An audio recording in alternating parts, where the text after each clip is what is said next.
And 1, 2, 3, theme. TB&J!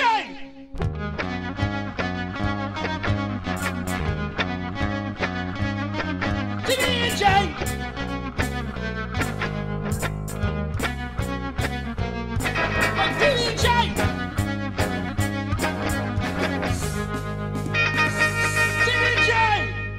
Hello, everyone, and welcome back to a very special episode of the TB&J podcast, where we watch TV and movies and tell you what's worth watching. With me today is my co-host, Troy Brittingham. It's very special because we put down the dog. Jesus Christ. That's Chris giggling, because what the fuck else do you do when someone makes a dead dog joke? I did not expect that from you, Troy. Of all people in this podcast, you're the last one. That's really as edgy as I can go at any given point. Does that count my as limits edgy? Don't exceed. No, well, that's the thing. That's exactly taste. what I mean. Anyway, D's dead. Yeah. D rest is in not peace. He was dead. He was the dog. He's on a sabbatical. He'll be back soon. We had to send him away to an intervention, but he'll be fine. He'll be fine. Mm-hmm. Anywho, here we are, wrapping up some TV shows that we love very much, or at least wrapping up one of them, and then we're going to discuss the other two that are still ongoing.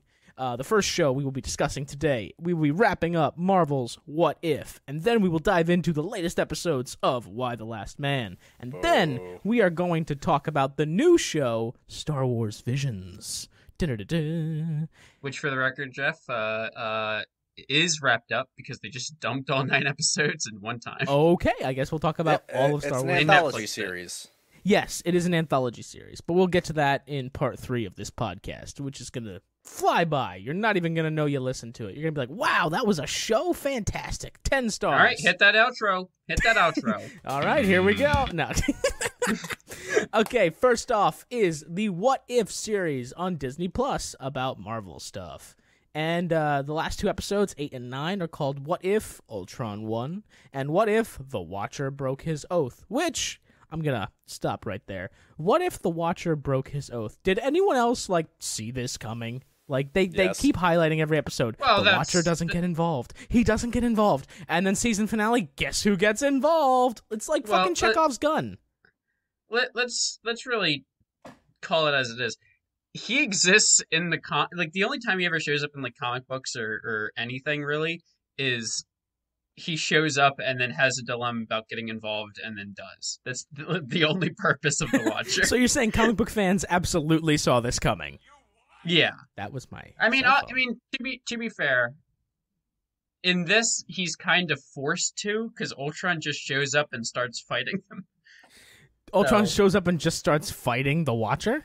He just starts trying to beat up a geriatric old man. Yeah. You calling Jeffrey Wright a geriatric old man? No, I'm calling the Watcher a geriatric old man because he just sits back and watches TV all day. He is the Watcher. Oh, do you think he watches YouTube just on ad infinitum, and he just keeps getting deeper and deeper into those right-wing conspiracy theories? Actually, that whole sort of zone he's in some of the episodes where he's between realities, that's actually what YouTube Premium looks like. Oh my god. I wonder At the same time, he just dropped his Amazon Prime Twitch membership to Pokimane. Speaking of, this means nothing. Did you guys see the fucking Twitch leak? Oh yeah, I already changed my password.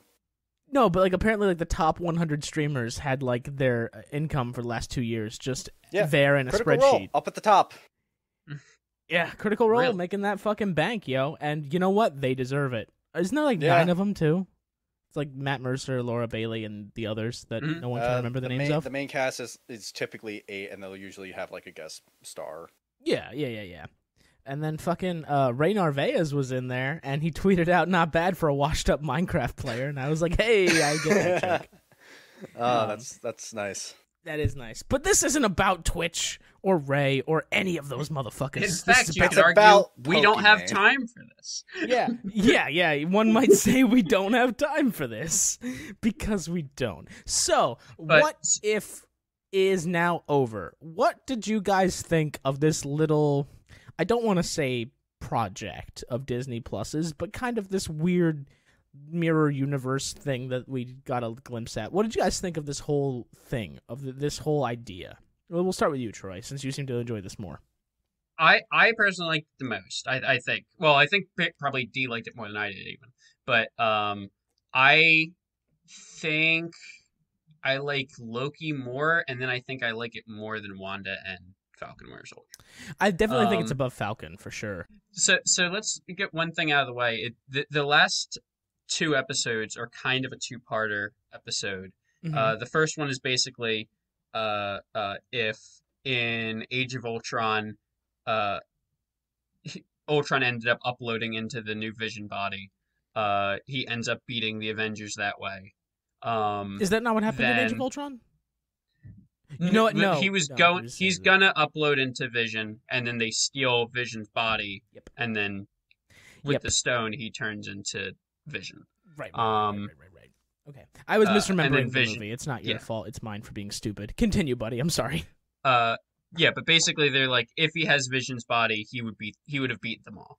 And then he ends up killing Thanos when he shows up to Earth. Thanos. Thanos. Probably the most short-lived Thanos appearance in any of the What Ifs. Yeah. Just absolutely bisects him. Mm-hmm, I like bisects. But he I kind of wish that there was a fight. I feel like this wouldn't have been as one-sided as it should have been, but I understand they have a 30-minute time slot. Right. But essentially what happens is he ends up with all 6 Infinity Stones and then just goes through the universe killing things. Okay. And he kills almost everything. And then after that, he is sort of transcended to a level where he notices the Watcher and then starts fighting the Watcher. Meanwhile, you have the last 2 surviving humans who are Natasha and Hawkeye, and they're basically trying to find an AI to beat him, and they find the AI for Zola from Winter Soldier. And their whole plan is they're going to upload Zola into Ultron. Zola's going to EMP everything, and they're going to win that way. And they don't, because the EMP the EMP goes across the universe. I'm sorry, your delivery as a comedian is fucking top notch. But when are you gonna start your stand-up circuit? I mean, I started a podcast with my friend Chris. That's with your friend Chris. What about that's your friend? Wow. Yeah, you specified friend. Yeah. Well, no, I was going to say my friend, Chris. I'm specifying that Chris isn't my friend. Oh, that's okay, what good. That's good. Yeah. Jeff, we don't need Chris right. doing that. No, it's fine. Yeah. But continue. But the whole thing is Ultron's out of universe because he's out. He broke through realities and is fighting. He broke the 4th wall. He did break the 4th wall. Yes. Wait, like literally? Like he broke out of the episode and started fighting the Watcher? The Watcher. He Pretty broke much. into kinda. He broke into the Watcher's zone where he's watching things. The world between worlds. Ooh, that sounds stupid. It is. And then I believe the last episode is the Watcher assembling a pseudo Avengers team from the previous episodes to fight Ultron, yes. Right? It's Guardians of the Multiverse. Yeah. Whatever. So you have Gamora, but if Gamora was friends with Tony Stark. Well, she survived Infinity War essentially and has Thanos' armor. She has constructed a thing that destroys Infinity Stones and that's why she got picked. And then Strange Supreme is there, and Party Time Thor is there, and Captain Carter's there. The whole fucking gang shows up. They fight Ultron, and everybody lives happily ever after. And the Black and the not Black Panther, Killmonger that killed Tony Stark. Yeah. Which, by the way, I'm definitely not the first one to point this out, but Tony Stark in the What If series is like Kenny in South Park, where every time he shows up, he gets like 4 lines of dialogue before he gets killed off. And I find it to be the best running joke ever. It's absolutely awesome. I love it. He got a pretty good amount of lines in the Killmonger episode, though. He was like second main character in that. Okay, Listen, but he did die. He does Robert die. Downey Jr. said that he was done with Marvel to kill off his character. And It wasn't Marvel even said, him. Fine, we're gonna kill off your character multiple times. Kill him off again and again and again. It's going to be great. And one of them is going to be Hank Pym, and everyone's going to love it because they love Hank Pym. Because we do love Hank Pym. I'll take some Michael Douglas any day. But yeah, so that's kind of it. Chris. Well, Michael Douglas is even worse. He just every time he shows up in this series, he's fucking shit up. Yeah. He's either killing all the Avengers and causing the apocalypse, or he's Causing creating the the zombie apocalypse. Yeah, it's the only thing he does apparently. Hank Pym Every is time an angry he man. takes action, it's bad. He's an angry little man. Chris, how do you feel about What If? How did you feel about this whole experiment, for lack of a better word?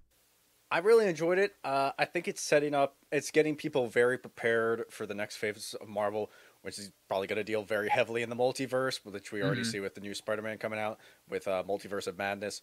So I think this is just prepping the audience for what kind of craziness that could entail. Okay, that's a really good point, actually. One thing that I also think that they're trying to do is they're trying to have us embrace the idea of like new Avengers coming in, because we've had Scarlett Johansson as Natasha Romanoff for so many years now, and Hawkeye as Jeremy Renner, and RDJ as Iron Man, Chris Evans as Captain America, etc., etc., etc. And these faces on these toys and in the comics have sold so many billions of dollars, and now they're recasting the Avengers and starting a new phase. And they kind of, in my stupid opinion, it feels like they're trying to have us get used to the idea of replacing the heroes we know with the heroes they're writing now, and they're just trying to get us ready to buy more toys with different faces on them, I guess. But I don't think kids really care. I think the older collectors might care, but as far as toys go anyway, kids don't give a shit. At least I never did as a kid. I just had another thought. Yes, sir. In the comics, do you think that the Marvel Cinematic Universe will ever cross over into like Earth 616? That is a point. Troy, what do you think? You're the big comic guy. Wait, one more. What's your question? So, do you think like in Marvel Comics they'll cross over like the cinematic universe characters with like Earth 616 at some point? Oh, you're saying I don't think they'll be able to do that in like live action media. They'll have to do that in like animated, just by the nature of the comics. Is Robert Downey Jr. Iron Man gonna show up in the comics? Like, not Tony. I mean, he'll still be Tony Stark, but like It'll be Robert Downey's portrayal of him. Right. I don't know. I mean, I think that's already happened to a degree. After the movies got big, I know that they changed a bit of the design and characteristics of certain Batman villains after certain movies and TV shows got big. And the same goes for Marvel, I'm sure, because after the movies Star-Lord is a big one that they did that with. Yeah, Star-Lord started getting drawn Chris like Pratt now. Chris Pratt, and I think what's his name? Samuel Jackson's character. Fuck, what's his name? Nick Fury. Nick Fury's a whole different story. Nick Fury they did the Ultimate Universe, and they asked him. Somebody just was like, "Hey, what if he just looked like this?" And they were like, kind of like Samuel L. Jackson. Then they asked Samuel L. Jackson if they could use his likeness, and he said, "Yes, but I have to play him if you ever make a movie." And make a movie. That's why they did. Mm-hmm. Yeah, I guess One movie. Yep, one movie with Nick Fury. That's all that happened. But he sort of looked like that. The Since, rest like, of them are early all 2000s. Skrull. Yeah, but and then like one that's more near and dear to my heart is that after the Dark Knight trilogy became big, they started drawing Jim Gordon to look more like oh god, I'm terrible with names today. Gary Oldman. Gary Oldman. Jesus Christ.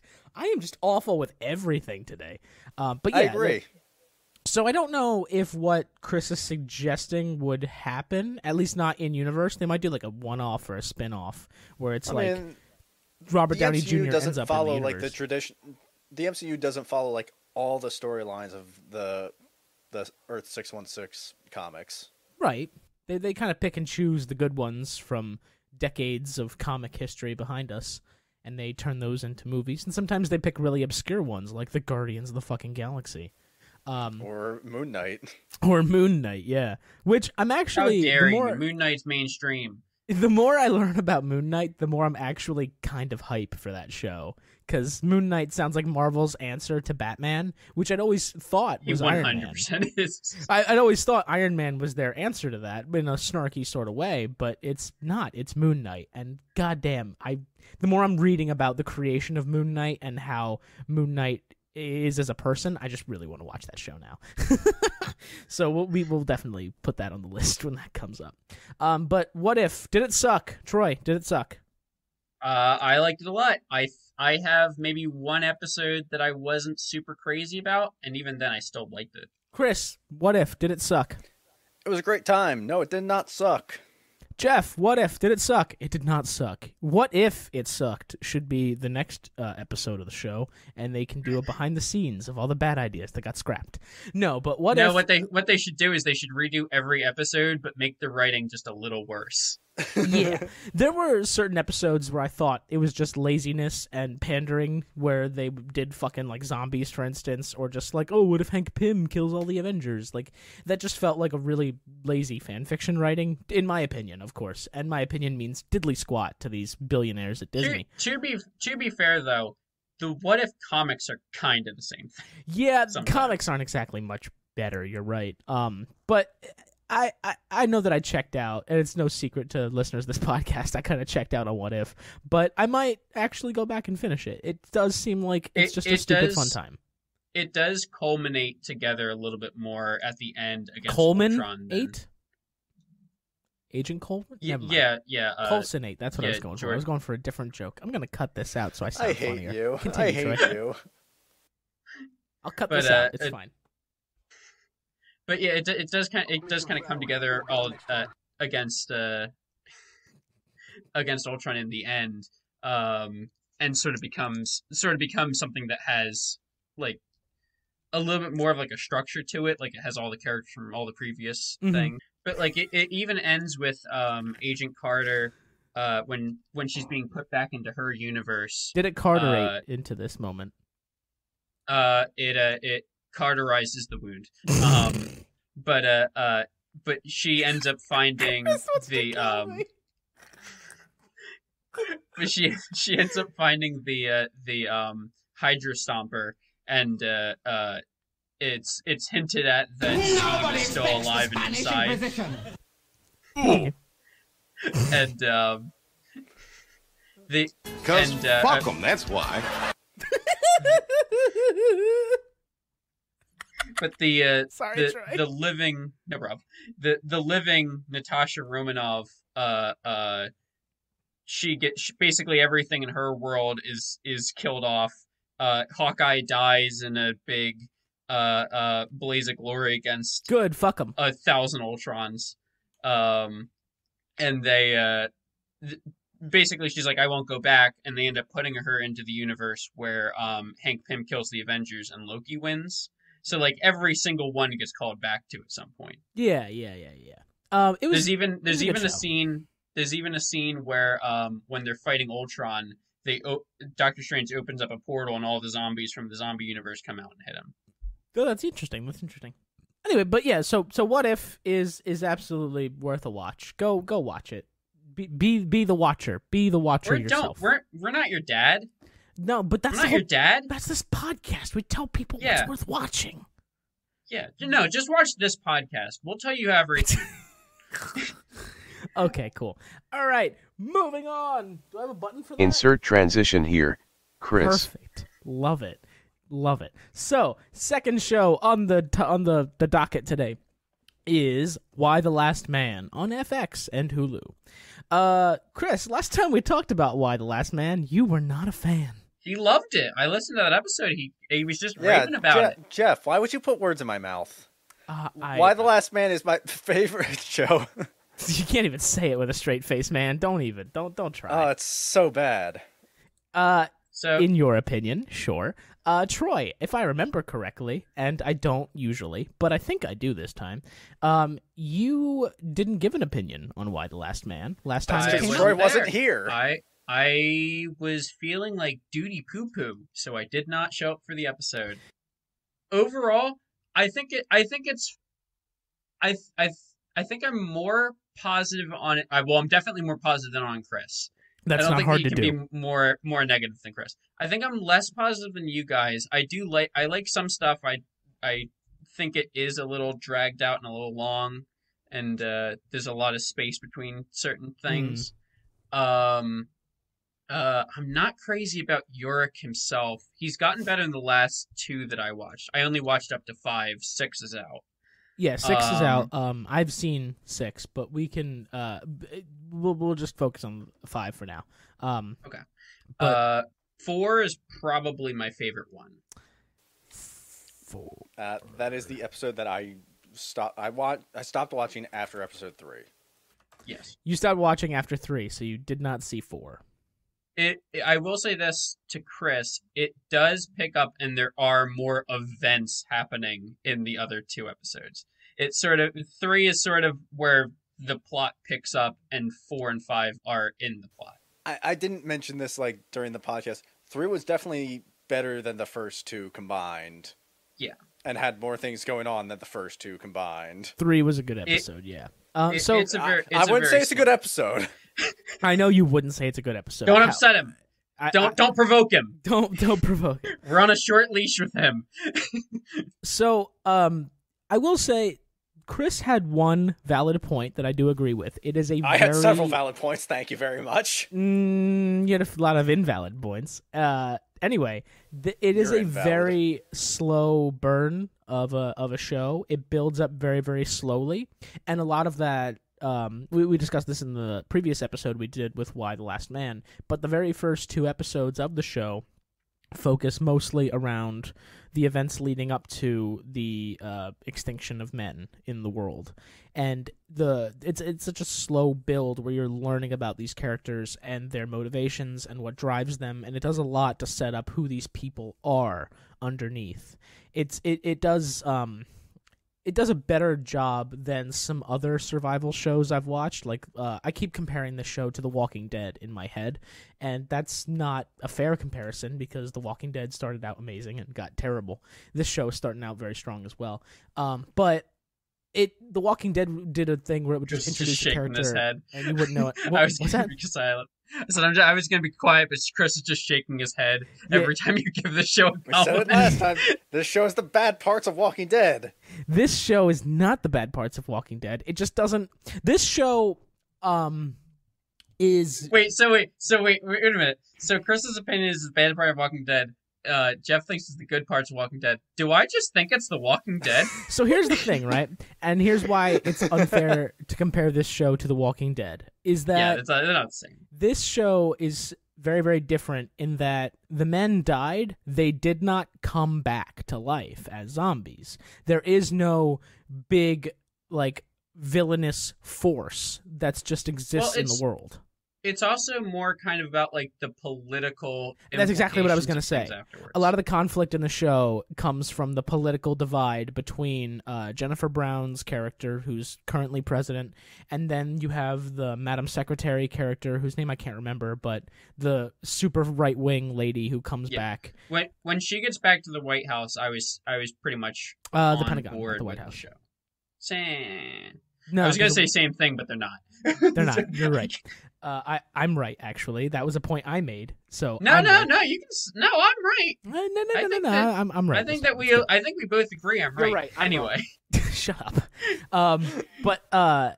So this show, instead of having like the evil force of zombies constantly looming in the background, in addition to the tribalist politics of The Walking Dead, where it was like Negan or the governor or whoever the hell it was being an evil guy on top of the zombies in the background. This show is just about, like, you have the detective lady in charge of the Price Max store who might be a Governor Negan type person, but there's no zombies in the background. There's like it sucks outside because there's nothing outside, but there's no zombies outside. In theory, you could just live outside. So this show is like The Walking Dead if there weren't zombies. I don't know. It's hard to compare. It's really, really hard and unfair again to compare the two because they are very different shows and different comics. But there's no big bad guy looming in the background. There's no zombies. So it's hard to.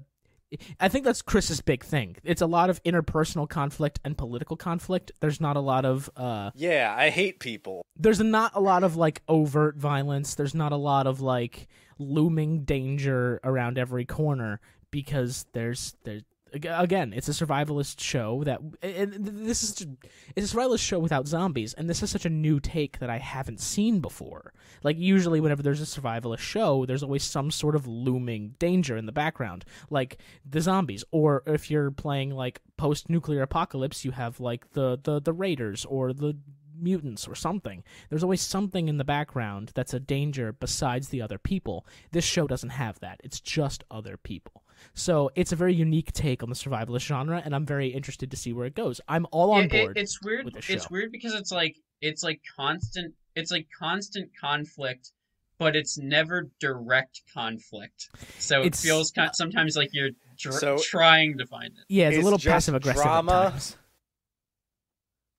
Well, you're correct. That is kind of what it is, but there's the thing is 4 is a little bit more it might be more up your alley because episode 4 there's actually like a gunfight and then a different group of people getting held up by like a group of women with guns. Yes. There's more like action in those ones. And oh, good. 4 just took them 4 episodes to get there. But 4 kind of has a lot of that stuff because it has like what were they? They were like the women from like some sort of shelter or something like that. A bunch of them were real transphobic. I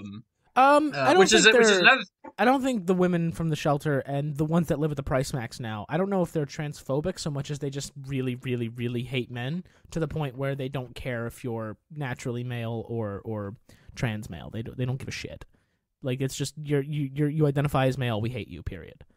Well, there was some subtle transphobias in the one conversation. I don't know about the leader lady because she just seemed not to care, but.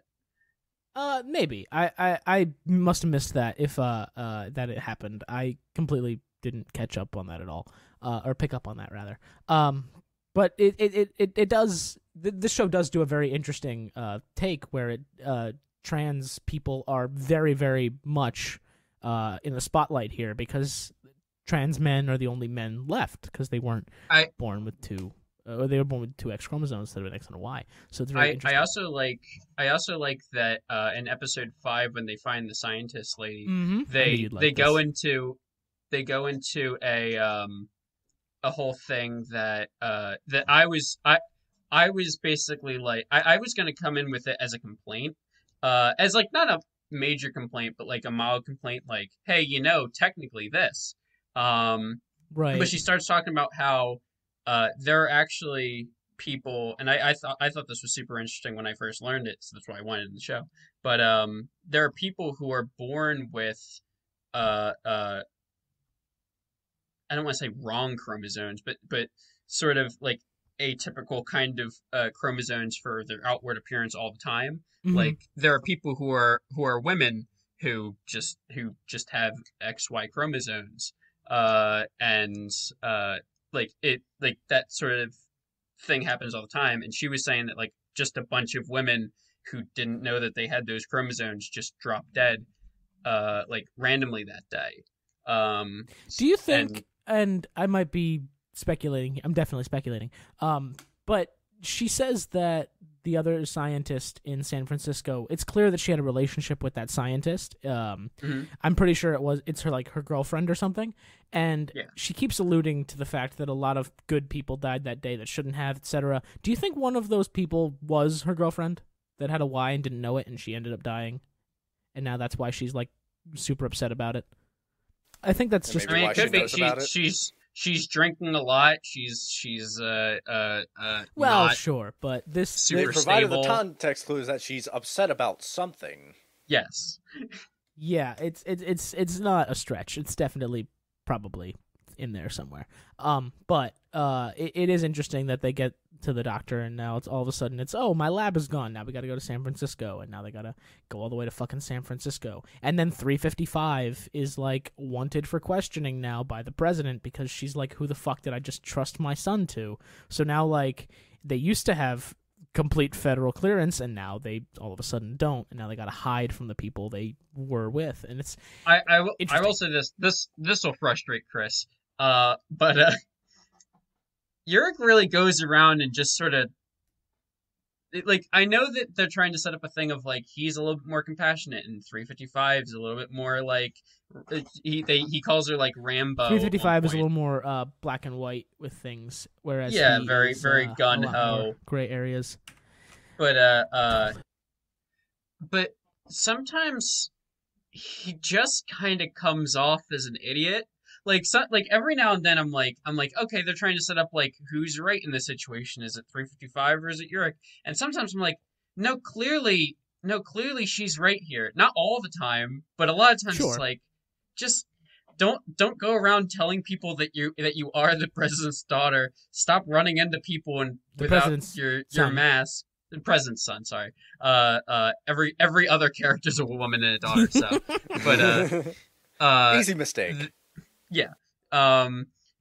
Like, there's a lot of times, like, there's the whole thing, the last two episodes I watched, that where he's like, 355's like, don't wander off places. And then he proceeds to wander off like 3 or 4 times in the show, and every single time he runs into trouble. And I'm just like, just stop for 2 seconds. Just like 355 needs to fucking bitch smack him like several times. And she's not like a perfect character. Like she's like has flaws like a character has, but like sometimes I'm just like, why are you an idiot? Like why are you just dumb? Yeah, he does do a lot of things where it's like, come on, man, what are you doing? But at the same time, like, I don't know, I find it kind of sort of endearing, where it's like I would probably do a lot of the same stupid things that he's doing if I were in his position. I'd absolutely be wandering off and touching things I shouldn't be, and then ending up in trouble, and 355 has to come save my ass. Yeah, I mean, I did like the one where he chases the 2 women out of the camp with a stick. Yeah, that was great. Yeah, and is basically, and she's like they could have killed you, and what if they saw you or whatever like that, and he's like, they didn't, and you didn't kill 2 more people. Like, yeah, like that was like, okay, yeah, you were trying to look for a situation where nobody had to die here. But then that compassion gets us in trouble. Presumably it might, because there's a scene later, because as I said, like, they get disavowed by the government for some reason or another. Not for some reason or another, because Jennifer Brown wants to talk to 355. So she wants to bring her in for questioning. But there's like a squad that has them cornered in Pennsylvania, and 355 knocks them all out, but not before one of them does see Yurik, like, face to face.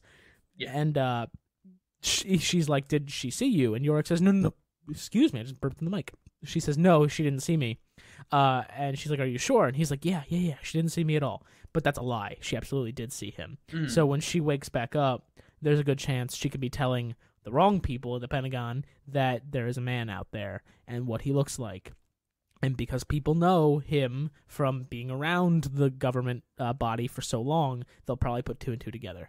And that's a frightening thought, because, I don't want Jennifer to get killed, but it seems like she might.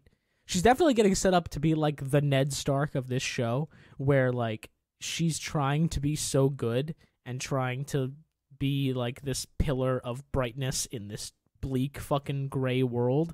And that's what Ned Stark was trying to do in the first book of Game of Thrones, and it ended with him losing his fucking head, literally chopped off.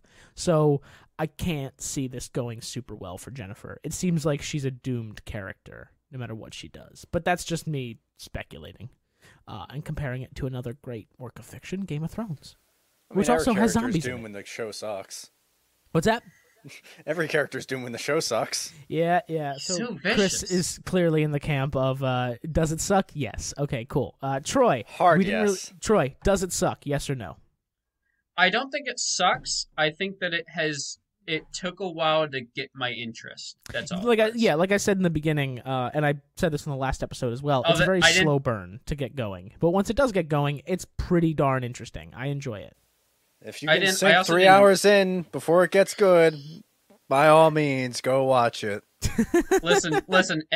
There's a ton of people out there who are like, "Hey, if you watch 23 episodes of Agents of S.H.I.E.L.D., that show gets good." So people get through that. And people are like, "Oh, The Office. You just got to skip the awkward first season, and then it gets good in season 2." Like, there's plenty of shows out there where they're just like, skip the bad part to get to the good part. Or plenty of anime and JRPG.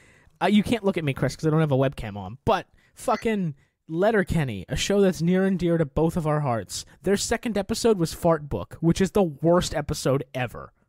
Come on. Yeah, it wasn't a good one. So if someone watched episode 1 and then 2, they would probably be out before they gave episode 3 a shot. Like, sometimes it just takes a minute for a show to find its legs. I don't know, man. That first episode cold open, that gets you. It does get you. It does get you. You're right. And the fucking first episode of Y had a great open as well. But you don't necessarily agree, and that's great. Was the opening to Y? I forget. Oh my god. I can't tell if you're kidding or not, but I'm going to assume you're not. I don't fucking remember. That's going to wrap up Chris remembered enough to get to the first podcast. Yeah. That's going to wrap up our coverage of Y. For now, we'll catch up with it later. Hopefully, D will be back with us as well. But for now, let's go to the show that I didn't watch that you two did, and let's talk about Star Wars Visions. Now let's have me and Chris talk about anime for 20 minutes. Yeah. It's weeb time. So Star Wars and anime seem to have had a baby, and that baby is called Star Wars Visions. It's a 9-headed baby. It's a 9-headed baby. It's a fucking Hydra. It's got 18 giant anime eyes. It's not where I thought you were going. Eyes is a generous thing you could have. There's a lot of different paths that you could have taken there, and you went with eyes. Mm-hmm. So, Joseph Gordon-Levitt's in this show? There's a lot of voice actors. Neil Patrick Harris is in one. Lucy Liu is in this. Alison Brie is in one. Alison Brie? All right, so Karen Fukuhara from The Boys. All right. Shang-Chi, not Shang-Chi. No, Shang-Chi is in this. But also Shang Tsung is in it. They got Tamura Morrison again. Mm-hmm. Because of course they did. Mm-hmm. Mm-hmm. If they didn't get Tamura Morrison, I would have rioted because he's just this amazing. This is all if you're listening to it on the dub and not the superior. I didn't listen to sub. I listened to dub. If D were here, change any settings. He would make a passionate argument that subs are better than anything and blah blah blah blah blah. Well, he George is like subtitles. Is in episode 9. All right, fine. I've been sold on what on the Visions show, just on the voice cast alone. I will definitely give it a shot. That didn't take long at all. There's so many good names in here that I just absolutely need to watch this. I will give it a shot. The major positive I can say about this show is that every episode is 15 minutes, and if you don't like one, you can just watch the next one. And they're all different studios, so it's not even like the same writing. And the art styles vary wildly. Yeah, but the biggest negative of the show is also that the episodes are 15 minutes long. There's like a whole thing. I think that there are bad episodes in this. Oh yeah. Oh really? I don't think that all of them are great.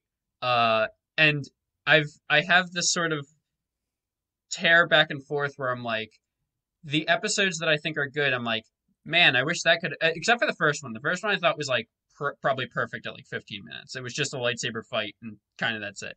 Yeah. The first, basically the good ones, I'm like, if that went on for like 30 minutes, it could have had time to flesh out a bunch of stuff and be really good. And then the ones that are bad, I'm like, man, if this was like 5 minutes, I might have been okay with it. Oh, jeez. Okay. But I can't switch them back and forth. I can't just make all the ones I don't like into 5-minute episodes. Yeah. I absolutely have to agree with some Troy. There are definitely some stinkers in this batch. Oh, geez, I wasn't expecting that at all. Oh man, this is awesome. Not awesome, but like I love conflict. I feed on it. Jeff's a Sith. We need to slay him. The other. Oh my God, Jeff, are you the old man? Ooh, are you Shang Tsung? No. Your soul is mine. But I forget his name at the moment. It's Carrie something. But Carrie Underwood. Yeah, that's it. That's it. Cary Grant? Cary Elways. Yes, all of those people. They all just kind of talk They over form each other a Voltron of Carries. Yes. And they carried the show, man. Hey, they were only one episode. What's up? We're here all week. We actually aren't. It's only one episode a week. But we might go more when movies come out this that's month. fair. We don't know. That's fair. Anyway, continue. Finish up Visions.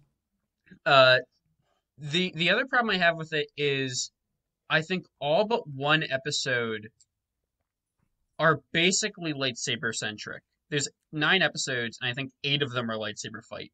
I don't think there's a single one that does not feature a lightsaber. 2 doesn't. Are you complaining about that?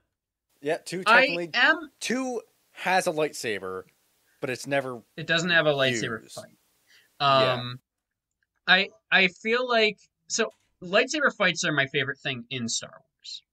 But I feel like they should have probably handed out a few like packets to people and been like, okay, you drew the card that has the space battle, or you have the one where it's the gunfight. Like, I feel like they should have varied it a little bit more. That's a very good criticism, actually. I'm surprised they didn't do that. Yeah, like, I mean, there's like one that has like an actual space fight, and it's not really a spaceship fight for a while. But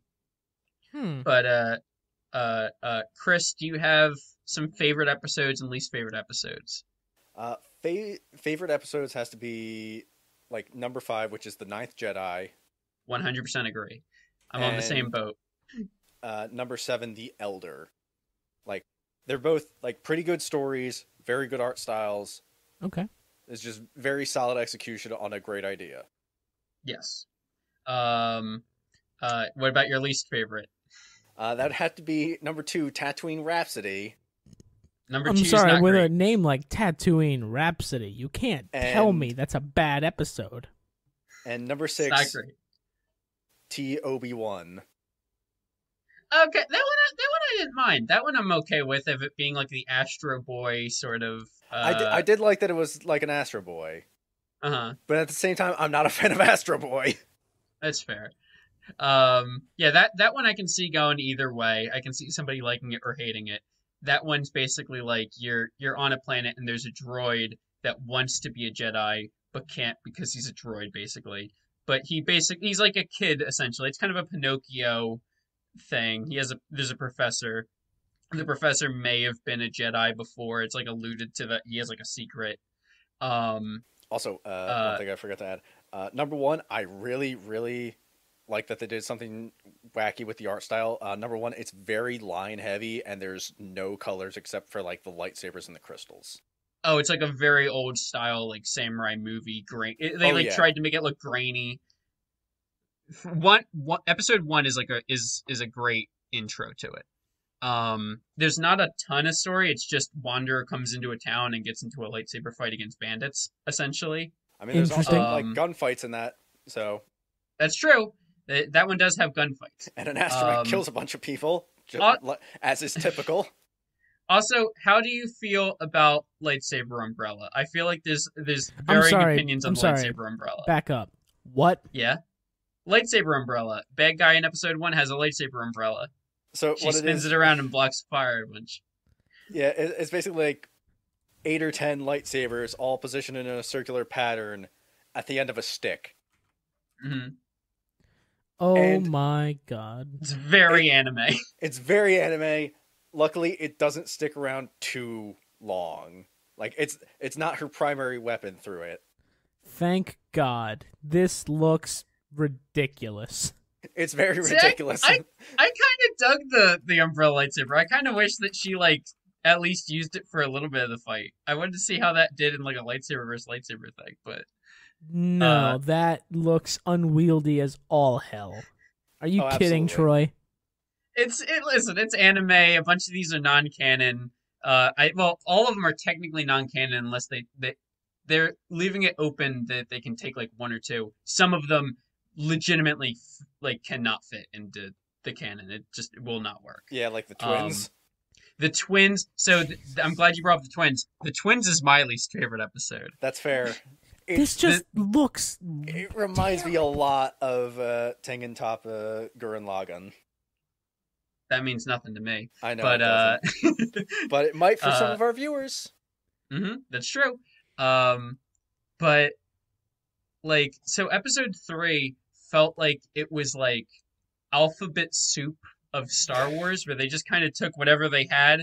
It was like if you did a whisper down the lane of 1,000 people and just kind of fed them like topics in Star Wars, where they're like, yeah, this one has cloning and bad guys wearing Darth Vader costumes, and they're twins, and then one turns to the other side, and there's a big crystal, and they have Jeff, in this one they have like you've seen Death Stars, you've seen Star Killer bases, you've seen the dumb fucking Star Destroyers with the lasers in Rise of Skywalker, right? You've seen all those. This one is 2 Star Destroyers literally welded together, and it has a laser in the middle, and it's called the Gemini oh my Star Destroyer. God. So it's just a big pair of space balls. Kinda. This one's a little space ballsy. It's also like, I thought the voice acting was really bad, and I'm like, who are these like nobodies they got off the street? And it's like Neil Patrick Harris and Alison Brie, and I'm like, what the fuck? Like, you guys are good. Like, you've both done voice acting before. It's not even like, it's not like when they pull off like a huge actor and just make them a voice actor. It's not like they had like The Rock. I mean, The Rock's in voice acting, like Moana, but like they didn't like just pull somebody who's famous and put it on here. Yeah. But like, I'm like, you guys are good. Why are you bad here? But like, it literally ends with like one of them looking off at the binary sunset on a sand planet. One has a droid named R-Duo. It's not R2. I swear to you, it's not R2. Oh my God. This sounds cheesy. The way he wins is he makes his lightsaber real big and he cuts the Star Destroyer in half. What? They're also in space for maybe 45 minutes without helmets and don't die. Yeah. What the fuck? Okay, so you're telling me this show goes from really good to really bad, and there's a full spectrum of emotions you can have in 9 episodes that are like 20 minutes long apiece. Yeah. Awesome. Ninth Jedi is fucking sick, though. Dog. Oh, yeah. Is that based on the Ninth Samurai movie? I could not tell you. But if there's one to watch, it is the Ninth Jedi. Yes, it's the best of the bunch. It's basically like there's a bunch of Jedi coming to this location, because there's somebody trying to like recreate the Jedi Order, and he has a bunch of kyber crystals, which he obtains by fucking having things that look like big trebuchets that catapult a claw into the air. The claw has rocket boosters. The rocket boosters launch the claw up into space, where the claw then grabs an asteroid and then hurtles it back down to the planet so he can mine it. It's the fucking dopest shit I've ever seen. That sounds ridiculous, actually. It's so cool. It's like, tractor beam? Nah, miss me with that shit. I need like the world's most complex Rube Goldberg machine. It's like if it was asteroids back to the planet. If it was slightly more absurd, I'd be like, this is the dumbest shit. But it was just in that realm where I'm like, this is the coolest thing, and I need a toy of it. And it just looks like big mining rig. But basically, there's a little girl who is like the daughter of this guy who forges the lightsabers, and she's trying to get a bunch of the lightsabers to the Jedi. And she's running from droids who basically broke in and they like killed her. Or it's assumed they take her dad. He's the one who's like forging the lightsabers, and they're taking it. She's taking it to give it to this guy who's trying to recreate the Jedi Order. And they keep showing images of this guy, and he just, like, they designed this guy to be the most stereotypical looking villain, and the entire episode is like, do we trust this guy? Do we trust him? I don't know. No. Do we trust him? And he like looks evil. Yeah, and let's leave it there because you need to watch it, Jeff. Yeah, it's just a good episode. Awesome. But can't wait. What are some other good ones? The Elder. Episode 1's good. It's just The Elder's good. That one's kind of there. It's two Jedi go to a planet to investigate like some dark energy on a planet. Something went. I forget what the initial thing is. He was just taking his Padawan to the Outer Rim, and he detected some like dark side energy. Yeah, and basically, it's kind of Obi-Wan and Qui-Gon fight Darth Maul, but like in reverse, where like they meet this dude. They're like searching around for him for a long time, and it's got a lot more setup than some of the other ones. Mm-hmm. And then the Padawan finds him first, and they always have the trope of like, oh, and he kills the master, and then the Padawan kills him. This one, the dude's like, oh, this is like a Padawan. He doesn't know what he's doing. I'm just gonna beat him real fast. And then the master shows up later and is better, because he's trained more. And it's a lot of like, they kind of just plant their feet, and like, they just kind of, it's not like a long dragged out like fight. It's like very the much like like two samurai like standing across the field. They both slash their swords and one of them falls. Yeah, like there's not a lot to it. It's very much like the stereotype of like, yeah, they plant their feet and the fight's decided there. Even the master has a good line at the end, because the Padawan actually survives. And the master has a good line at the end where he's just sort of like, he's like that guy was way more powerful than me. If anything, time beat him. Like, he was just an old dude. If he was a few years younger, he probably would have killed me too. Okay. But so there's a lot of gold and there's a lot of shit in this show. Yes. Yeah. Okay. Yeah. Neat. There's some episodes that are so. You could take them or leave them depending on like what you're into anime wise. Yeah, there's the one with the bunny girl that I thought was okay. Yeah, I also thought it was okay. I like the art style.